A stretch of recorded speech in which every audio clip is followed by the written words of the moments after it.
नमस्कार, स्वागत आहे आपले पेटपूजे आपल्या रेसिपी चॅनलमध्ये। आज आपण संध्याकाळच्या जेवणासाठी पौष्टिक पत्ताकोबीचे पराठे पाहणार आहोत। चला तर मग पटकन रेसिपीला सुरुवात करूया। आता इथं मी 2 वाटी गव्हाचे पीठ घेतले आहे। तुमच्या गरजेनुसार तुम्ही कमी जास्त घेऊ शकता। 1 वाटी पत्ताकोबी टाकून घेते। पत्ताकोबी साधारण पाव किलो आहे। पत्ताकोबी याप्रमाणे बारीक चिरून घेतली, तुम्ही किसूनही टाकू शकता। आता इथं 1 वाटी मी कांदा टाकलेला आहे। कांदाही बारीक चिरायचा, अगदी बारीक। आता इथं बघा मी हिरवी मिरची, लसूण, जिरं याचा ठेचा करून घेतला आहे। मिक्सरला वाटून घेतला आहे जाडसर। याप्रमाणे टाकून घेऊया। तुम्ही कमी जास्त तिखट करू शकता। लहान मुलं खात असतील तर तुम्ही कमी टाका। आता इथं अर्धी वाटी बेसन पीठ टाकून घेते।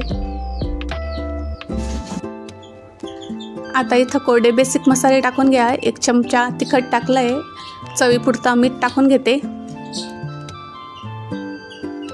अर्धा चमचा हळद टाकून घेतली। चवीसाठी गरम मसालाही टाकून घेते।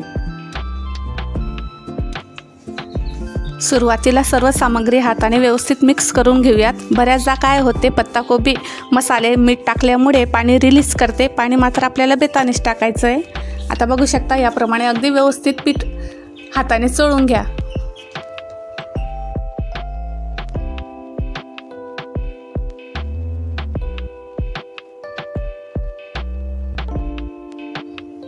आता पाणी टाकून पीठ व्यवस्थित मळून घेते।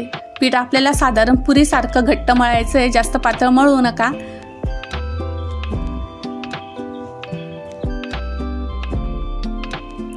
आता बघू शकता पीठ आपलं व्यवस्थित मळून झालंय। अगदी 2-3 मिनिटांनी जर करत असाल तर नॉर्मल पीठ मळलं तरी चालेल। 10-15 मिनिटांनी करत असाल तर पीठ मात्र घट्टच मळा याप्रमाणे।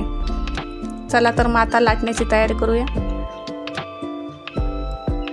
पराठा पोळीसारखा 3 पदरी म्हणजेच तेल लावून लाटून घेऊयात।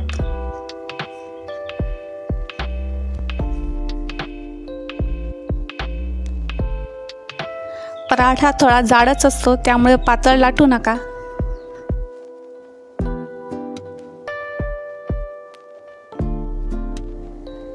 तवा मी आधीच तापत ठेवला होता। आता तव्यावर तेल टाकून पराठा व्यवस्थित शेकून घेऊयात। पराठा आलटून पलटून शेकून घेतला की मगच आपण तेलाचा वापर करणार आहोत। पराठा भाजताना तेल थोडे जास्त वापरा, तेलामुळे पराठा अगदी खमंग भाजला जातो।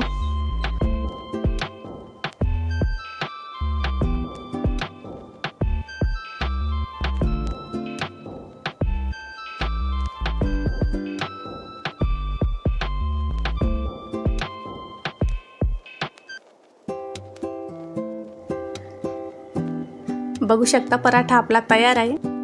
आता याच पद्धतीने अजून पराठे बनवून घेते।